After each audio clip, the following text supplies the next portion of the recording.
Hey, welcome back, everybody, to the show with Bryce and Jason. Hey, welcome, Jason. Welcome, Bryce. Well, thank you. Good. Episode 2.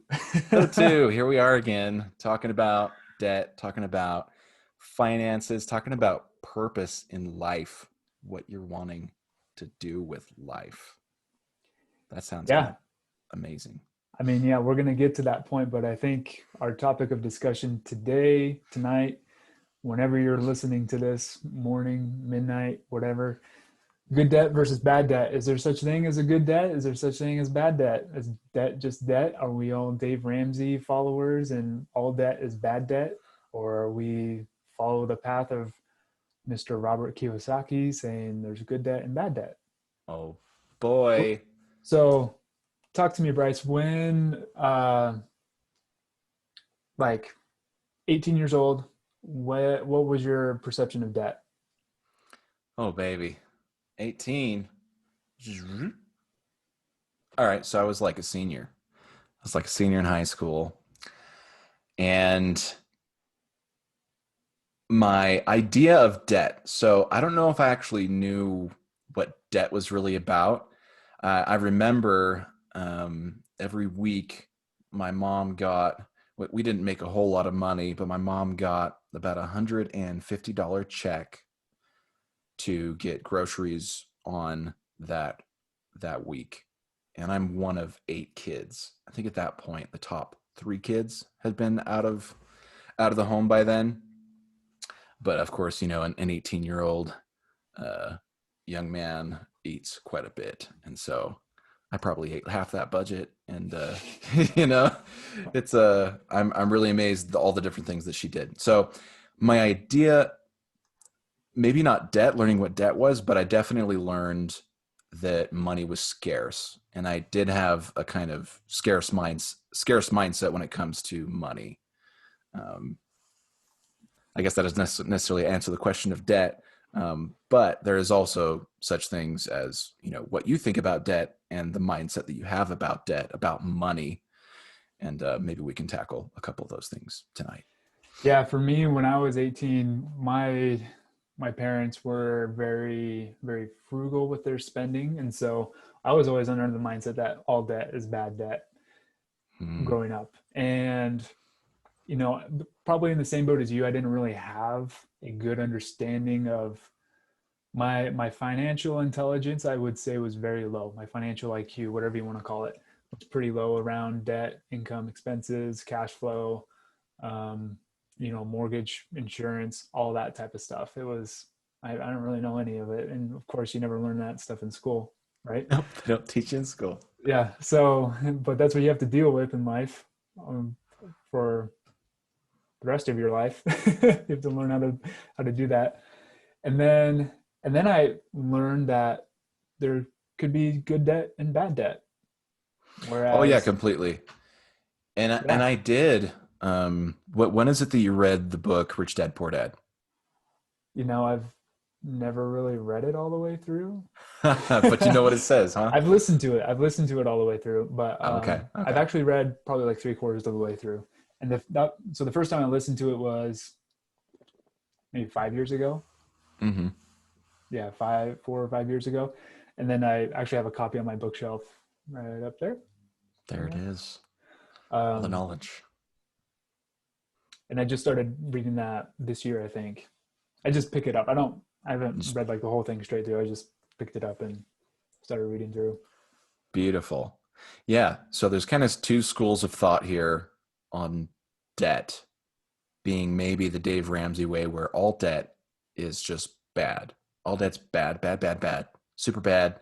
Take your credit cards out and cut them in half. Yeah, Super bad. Don't burn even, them, yeah. If you have debt, you should feel bad. You should feel avoid bad them, about this. avoid them like the Yeah. plague. And I sound like I'm knocking that idea, but there is a lot of value in that. And Yes. I'll take a stance here and say consumer debt is that way. Consumer debt is that thing that you shouldn't be putting on a credit card. That thing that you shouldn't be necessarily thinking is good or okay, because that Yeah. is that is a whole ecosystem, the consumer debt, especially here in America, that is really set up against you, and that it can kick your pants, for years, and you'll have no idea what's happening. Yeah, consumer TV, just the nice to haves of life, the Hmm. TV, the shoes, the clothing, the concerts, The new car the loan. experiences, the travels, yeah, like all that stuff.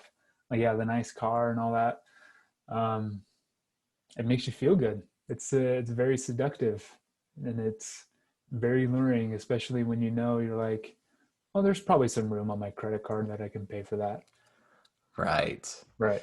Just before this episode, Jason and I were kind of on a video call, just chatting about this. Um, and I don't know what this law is called, but if you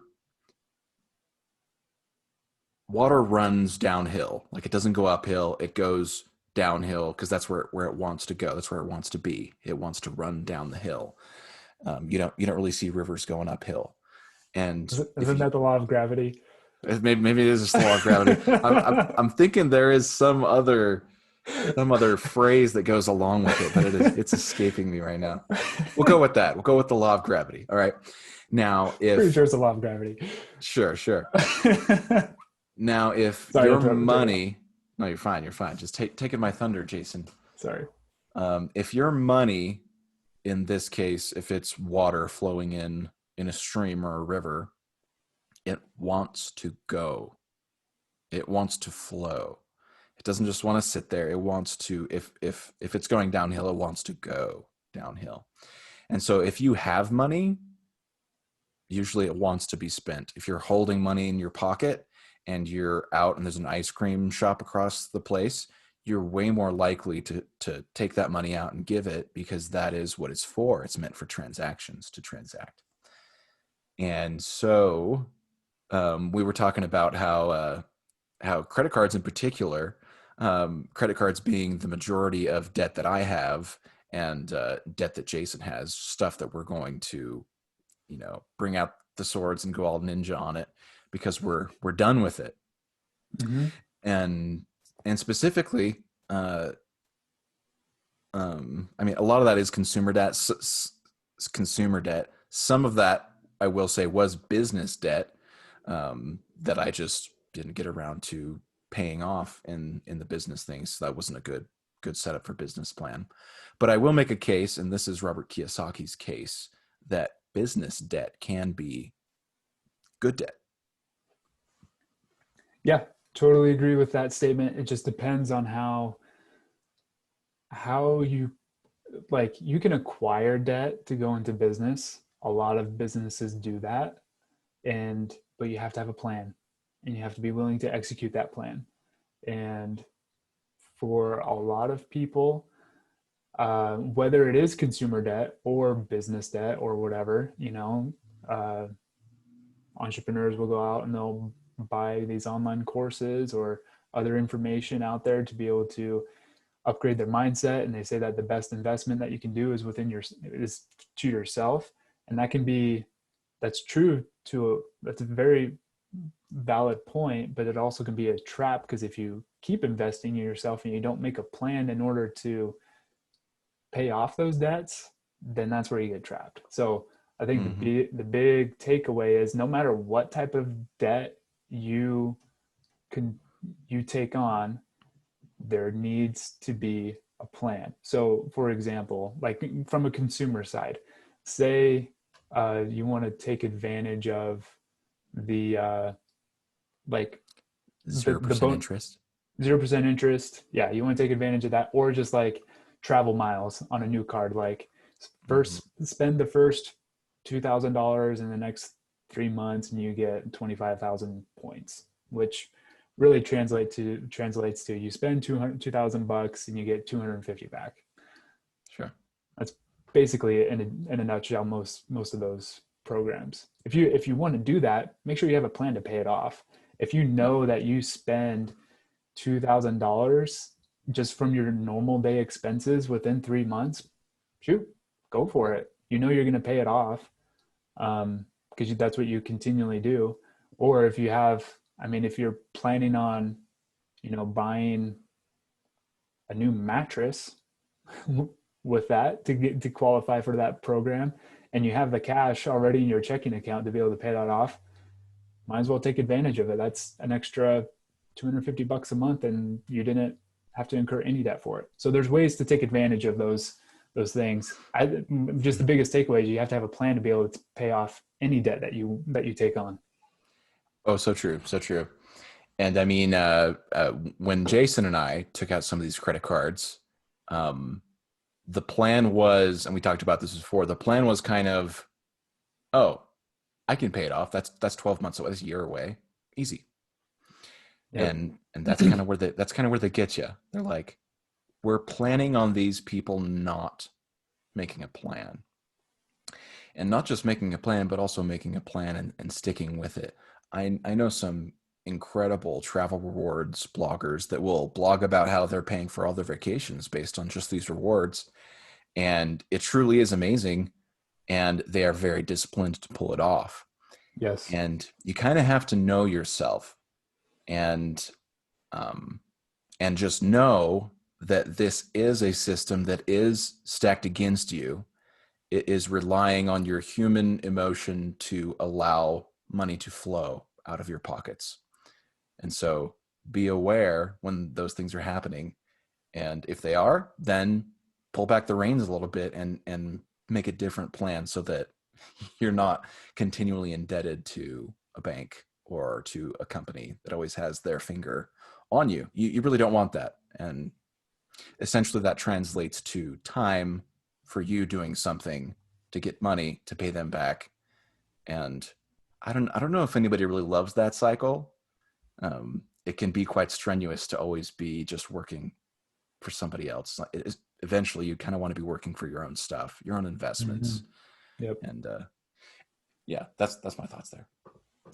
Yeah. So I don't know how long we've been going on for this one, but good debt versus bad debt. Is there such thing as good debt? I would say so. I mean, it just depends. It's that college answer, right? It depends on the Yeah. situation. It depends on your exit strategy of how you're going to pay it off. If you plan on paying it off and taking advantage of it, like if you incur debt, $5,000 in debt on your credit card, but you invested in that was an investment in some education that allows you to learn a skill set that can eventually pay you an additional 20 grand a year. That might be a scenario for good debt, as long as you are the factor in that, have a plan to be able to learn that skill set, to become a valuable asset, to be able to pay it off Yeah. in a reasonable time, and Yeah. not become trapped and a slave to it. Mm-hmm. And I will speak to another viewpoint on this of for the good debt, bad debt. There are some people that are very extreme on consumer debt, meaning that it is very bad and they stay far away from it. And if they have any, they pay it off at all costs and to try and do it very quickly. Yep. And that tends to be my kind of people, my kind of ballpark of people. And it's from going through these stories of having a lot of consumer debt and being like, how did I even get here? And because I was one of those people to begin with. After 18 in college, I was very good with money. In fact, all of my student loans, $20,000 worth, were paid off a year after I got out of college because I could not stand paying interest to somebody. And I was like, no, I'm not doing interest to somebody else. And I would do those credit cards, pay the 2,000 and get 250 bucks. I would do that all the time because I said, I got this. I'm not paying them interest. I got this. And I did it for a very long time until I started working for myself. And then everything kind of went different because my focus was now on making the business make money. I wasn't so focused on Mm, bringing the cash flow in and paying off all the credit lines. So my priorities shifted, yeah. and all of the businesses were doing good. Um, and I would do debt pay down. It just, my plan just didn't work very good. And so I'm ready to be back in that school of thought of, I don't want to pay interest to somebody else. I want people to pay me interest.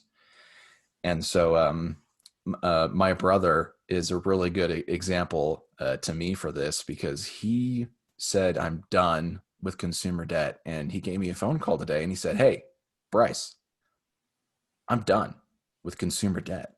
Never again am I going to be in this position. Hopefully I'll, withstanding any, natural disasters, but my home is completely paid off. I don't have any credit card debt. In fact, he only has one credit card that has $2,000 credit limit on it, and that works for him. And his credit score is well above 800 points. And so it's like, that's a pretty cool scenario to be in. I would love to be in that scenario of being able to work at McDonald's and pay for all your expenses, because you got no mortgage payment, you got no credit card payment, you have no car loan payment. You're not sucked into all of these. Pay $25 a month for this new TV that's going to sit on your wall that you're going to pay for twice during its lifetime, when it's going to be broken halfway through its lifetime and you're still going to be paying for it again. Like, that system, it doesn't really work for you. It works for somebody else. That's why it's there. That's why it's so easy for you to buy something, because there's a business that exists there. There is a very staunch side of like, consumer debt is bad and pay it off and don't get into it. And that's kind of my school of thought. That's kind of where I've gravitated to. I still like Robert Kiyosaki. I think there's a lot of value there. I still like Dave Ramsey and his idea with debt. There's a lot of value there. But I do also agree with Jason in that you need to know yourself. And when you find yourself slipping, like, beware of that and recognize that. And you can learn a lot from those little lessons of slipping and then turning around and doing something really good. Yep, for sure. Yeah. I agree with you on all of those points. And it just depends on what you want to do too. Like, if you want to go into business, then you might need to take on some debt, have a plan to pay it off. If you don't, then just avoid debt in all cases. I mean, there may be some extreme cases where you do need to incur it for whatever reason, but always have a plan. That's my biggest takeaway. Always have a plan to take it out. So I think that wraps it up for this topic of discussion. Let's wrap that up. So this was talk about good debt, bad debt. Give us in the comments your thoughts about debt. Good debt, bad debt. Does it exist? Is all debt bad? What's your viewpoint on it? We would love to hear about it. Yep. Like this video if it was helpful for you, and subscribe to the channel. We'll be putting out a lot more content like this. So again, thanks for listening, and we'll see you on the next one. See ya. Peace.